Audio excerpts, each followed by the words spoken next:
주님밖에 없어서 주님께 나왔습니다. 다른 방법으로 해결하는 것이 옳은 방법이 아닌 것을 알기에 주님께 외치고 싶어서 나왔습니다. 주님 앞에 원망하고 싶어서 나왔습니다. 주님 앞에 속상함을 드러내고 싶어서 나왔습니다.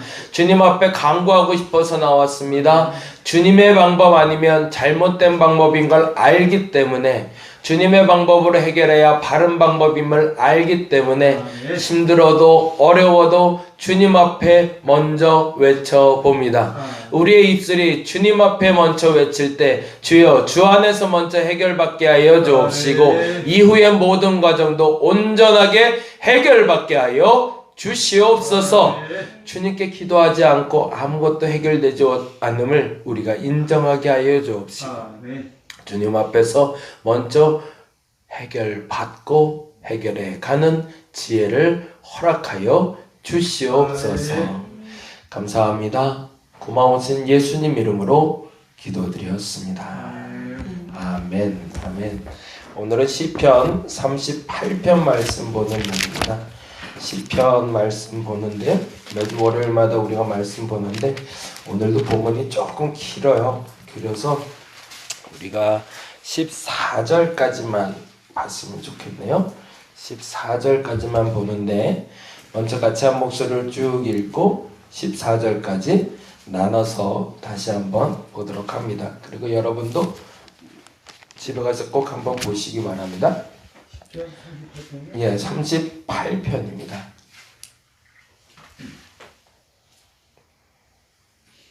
다 같이 한 목소리로 천천히 읽도록 하겠습니다. 여호와여, 주의 노하심으로 나를 책망하지 마시고 주의 분노하심으로 나를 징계하지 마소서. 주의 화살이 나를 찌르고 주의 손이 나를 심히 누르시나이다. 주의 진노로 말미암아 내 살이 성한 곳이 없사오며 나의 죄로 말미암아 내 뼈에 평안함이 없나이다. 내 죄악이 내 머리에 넘쳐서 무거운 짐 같으니 내가 감당할 수 없나이다. 내 상처가 썩어 악취가 나오니 내가 우매한 까닭이로소이다. 내가 아프고 심히 구부러졌으며 종일토록 슬픔 중에 다니나이다. 내 허리에 열기가 가득하고 성한 곳이 없나이다. 내가 피곤하고 심히 상하였음에 내 마음이 불안하여 신음하였나이다. 주여, 나의 모든 소원이 주 앞에 있사오며 나의 탄식이 주 앞에 감추이지 아니하나이다. 내 심장이 뛰고 내 기력이 쇠하여 내 눈의 빛도 나를 떠났나이다. 내가 사랑하는 자와 내 친구들이 내 상처를 멀리하고 내 친척들도 멀리 선나이다. 내 생명을 찾는 자가 올무에 놓고 나를 해하려는 자가 괴악한 일을 말하여 종일토록 음모를 꾸미오나 나는 못 믿는 자 같이 듣지 아니하고 말 못하는 자 같이 입을 열지 아니하오니 나는 듣지 못하는 자 같아서 내 입에는 반박할 말이 없나이다. 아멘. 아멘. 나눠서 다시 한번 볼게요. 한 절 한 절 보시는데 여러분의 믿음의 고백 그리고 여러분의 깨달음이 있기를 간절히 바랍니다. 여호와여, 주의 노하심으로 나를 책망하지 마시고 주의 분노하심으로 나를 징계하지 마소서.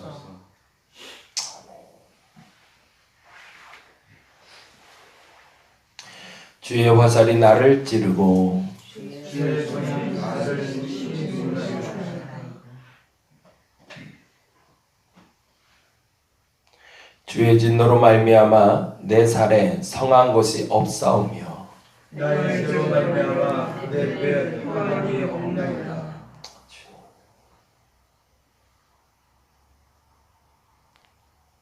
내 죄악이 내 머리에 넘쳐서 무거운 짐 같으니 내가 감당할 수 없나이다. 내 상처가 썩어 악취가 나오니 내가 보면 까닭이로소이다. 내가 아프고 심히 구부러졌으며 종일토록 슬픔 중에 다니나이다. 내 허리에 열기가 가득하고 내 살에 상한 곳이 없나이다. 내가 피곤하고 심히 상하였음에 마음이 불안하고 심오하나이다.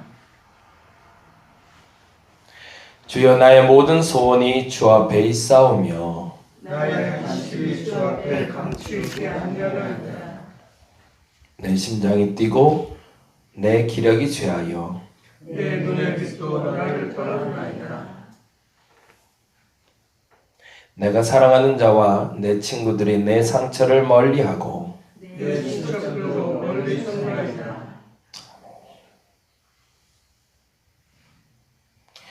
내 생명을 찾는 자가 올무를 놓고 나를 위하는 자가 계약한 일을 말하여 종일토록 국물을 흘리오나.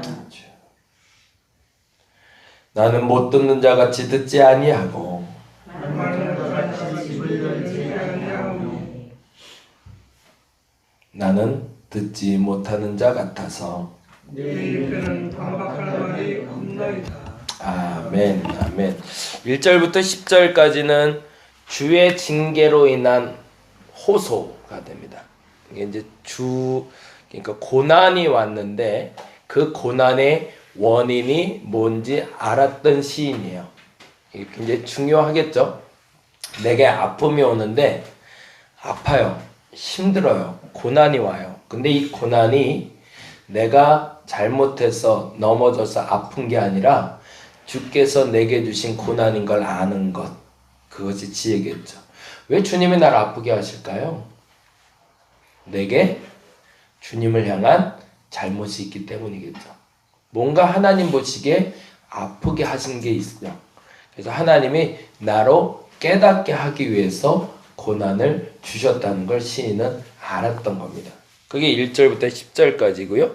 11절부터 16절까지는 그에 대한 결과가 나오는데요. 결과가 3중거로 나와요. 첫째는 아프고요. 몸이 아파요. 그리고 몸이 아픈데 주변의 사람들이 떠나요. 가장 친했던 벗들이 떠나고 친척들, 가솔들이 나를 떠나기 시작해요. 그리고 마지막엔 원수들이 나를 조롱해요. 세상 너무너무 힘든 삼중고죠. 그래서 11절부터 16절까지는 그 고통 가운데 있는 자신을 이야기하고 있고요. 그리고 17절부터 22절까지는 그 죄에 대해서 용서해달라는 용서의 간구로 이어진 다윗의 시라고 알려져 있는데 독특한 이름이 달려 있어요. 70편과 38편만 이런 이름이 달려 있는데 여러분 이름은 어떻게 되어 있는지 모르지만 저는 녹색으로 되어 있거든요. 녹색으로 제목이 달려 있죠. 뭐라고 되어 있죠? 다윗의 기념하는 시라고 되어 있어요. 기념이라는 단어가 재밌는데 그래서 이제 학자들 얘기는 두 가지를 얘기해요. 첫째는 제의적인 언어다. 뭐냐면 예배 때 우리 이제 회중들과 함께 죄 고백이라는 고백문을 낭독을 하잖아요. 이런 낭독문처럼 정기적으로 죄에 대해서 고백할 때 읽었던 시다 라는 말도 있고요. 그리고 또 하나의 말은 학자들은 전자를 옳다고 보는데 저는 후자가 맞다고요. 제 주관에. 그 후자는 뭐냐면 다윗이 스스로가 이러한 일을 당할 때마다 읽었던 시라는 학설이 있습니다. 다윗의 삶 속에 어느 날마다 우리가 죄 안 짓고 살았으면 좋겠는데 한번 깨달았다고 해서 그 죄가 안 지어지는 게 아니잖아요. 그러다 보니까 다윗은요 항시 자기 손에 갖고 다니던 정기적으로 고백하던 죄의 고백문이 있었다는 거죠. 그래서 그런 일이 터질 때마다 이것이 내 실수나 내 잘못 때문에 누군가의 해코지 때문에 온 게 아니라 하나님으로부터 온 고난이다 여겨질 땐 이거 또 시작했구나 라고 하면서 이 시를 고백하면서 하나님께 나갔다는 거예요. 그러면 결론은 어떻게 됐을까요? 정기적으로 이걸 갖고 다니는 이유는 그걸 할 때마다 이 일이 해결됐다는 거죠. 한번 여러분도 만들어 보시면 좋을 것 같아요. 우리가 좋은 일도 반복해서 해야 되지만 좋은 일 반복해서 습관을 만드는 것도 중요하지만 잘못된 굴레에 빠지게 됐을 때 그 굴레를 빠져나가는 방법을 하는 것도 굉장히 중요합니다. 근데 사람마다 어제도 그 얘기 했는데요. 동일한 굴레에서 항상 빠질 때가 있어요. 계단에서 넘어질 때 꼭 넘어지는 계단이 있지 않나요? 예. 끝에서 두 번째나 세 번째 꼭 넘어지. 저는 보통 그러거든요. 왜 그럴까요? 거기서 조금 마음이 느슨해지고 급해져요. 그래서 처음부터 다다다 뛰다 넘어지지 않아요. 다다다다다 뛰다가 끝에서 두 번째, 세 번째 꼭 걸려 넘어지죠. 그런 때가 있어요. 거기를 정해놓자는 거죠. 나 스스로가 인정하자는 겁니다. 그리고 그 굴레에 넘어질 것 같은 기도문을 가지고 또 그랬구나 내가. 그리고 그 기도문을 보면서 하나님 앞에 나가는 거죠. 근데 재미난 표현이 나오는데 재미나다는 표현을 이분에게는 좀 죄송한 얘기지만 3절부터 7절까지의 말씀을 보면서 한 사람이 제가 좀 떠올랐어요. 그 사람에 대한 이야기를 하면서 한번 좀 같이 봤으면 좋겠는데 3절부터 7절까지 한번 읽어볼까요? 3절부터 천천히 읽으면서 제가 설명해 볼게요. 3절 주의 진노로 말미암아 내 살에 성한 곳이 없사오며 나의 죄로 말미암아 내 뼈에 평안함이 없나이다 하면 누구 생각나세요? 살이 성한 곳이 없고 뼈가 평안함이 없다. 욥 생각 안 나세요? 욥, 그렇죠? 욥이 피부 질환을 앓고 있었잖아요. 근데 저희 형님이 아토피가 있는데 굉장히 심해요. 굉장히라는 말이 맞는데 정말 굉장히 심한데요. 저희 형님도 저희 또래니까 이제 50대 초반이죠. 50대 초반인데 신체 나이를 해봤더니요. 살은 이미 산 송장 같은 상태고 그리고 뼈가요. 인체 나이가 이렇게 계산이 되잖아요. 뼈 나이가 70세래요. 70세. 스테로이드제를 20살 때부터 투여하면서 살았는데 이제는 스테로이드도 만성이 돼서 들지를 않고 소위 신약이라는 것도 다 써보고 민간요법도 다 해봤는데 안 돼요. 그래서 저희 형님 보면서 알겠어요. 욥의 고통이 뭔지를 알겠고 이 살이 썩어가고 그리고 뼈가 아프다는 게 무슨 말인지를 알아요. 그 다음 말이 또 피부에 와닿는데요. 볼까요?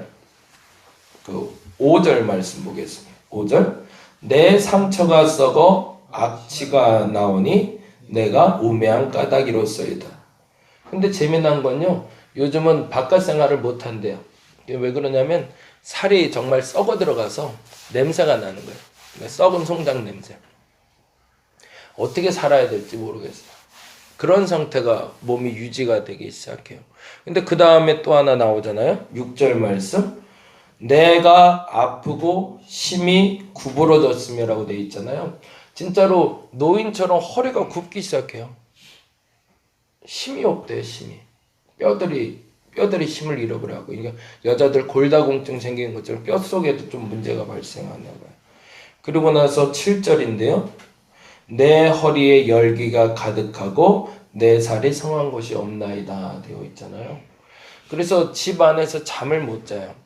본인이 그 표현을 하더라고요. 몸에 열이 너무 많아져서 감당을 할 수가 없대요. 이게 기도로 고쳐질 수 있다면 너무너무 좋겠는데 그런 역사는 안 나타나더라고요. 근데 욥이 당했던 고난이 이런 고통인데 조심스러운 표현이지만 다윗에게 있어서도 이러한 일이 벌어지지 않았었을까 생각을 해보는 거예요. 사람들이 몸이 안 좋으면 본인이 약한 부분부터 공격을 당하잖아요. 그렇죠? 저는 몸이 좀 피곤하면 목 쪽부터 바로 효과가 오거든요. 이게 목이 확 가라앉거나 목이 힘든데 저희 형님은 조금 몸이 안 좋으면 온몸이 그런 하얗게 꽃이 피듯이 펴요. 그러니까 정말 한번 생각나시면 기도를 좀 해주시면 좋겠어요. TV에 나오는 아토피 환자는 저는 비할 바 아니라고 봐요. 그 정도는 경해요. 그 정도는 사회생활이라도 되지.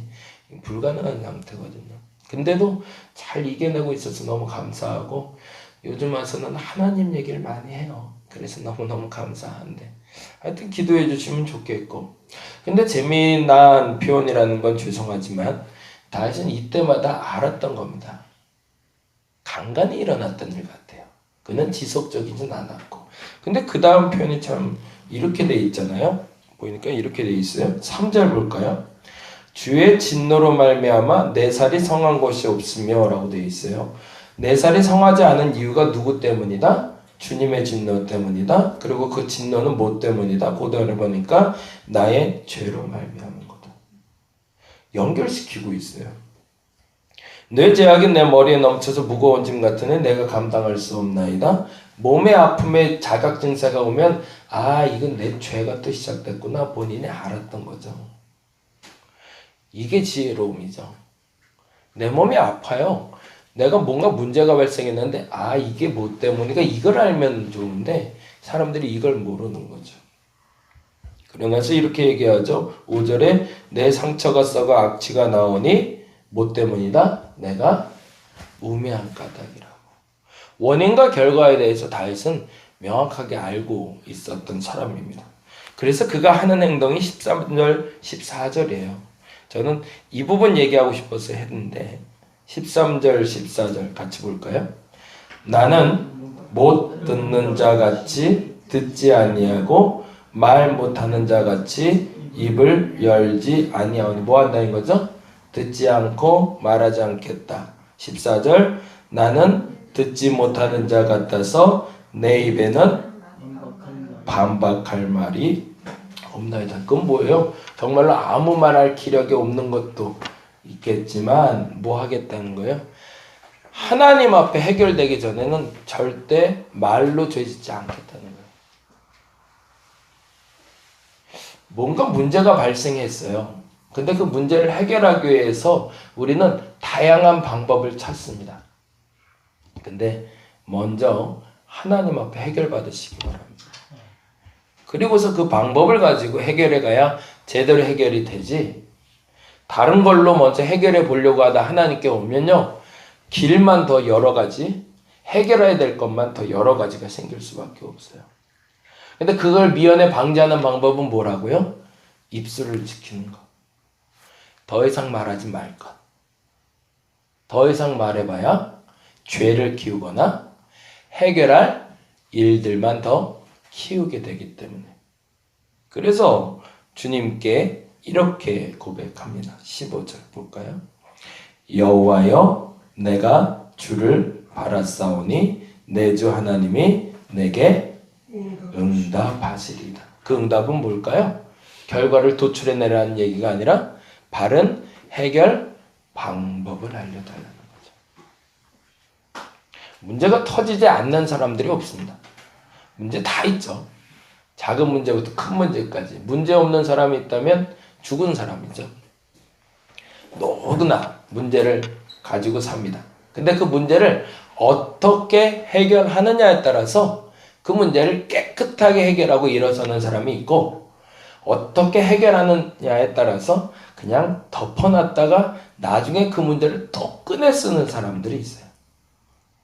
저와 여러분이 동일한 문제가 터졌을 때 바른 해결 방법을 통해서 이제는 더 이상 그 문제 때문에 근심하는 일이 없는 저와 여러분 되었으면 좋겠습니다. 다윗의 시처럼 여러분의 해결 기도문이 생기게 해달라고. 그래서 그런 문제 생길 때마다 아차 또 시작했네 라고 생각하며 그 기도문을 읽으며 해결해 갈 수 있는 그 지혜로운 자가 될 수 있는 저와 여러분이 되시기를 간절히 바랍니다. 기도하겠습니다. 문제 해결의 열쇠는 하나님이 갖고 계시지 내가 갖고 있는 게 아닙니다. 근데 자꾸 내가 갖고 있다고 착각해서 이것도 열어보고 저것도 열어봅니다.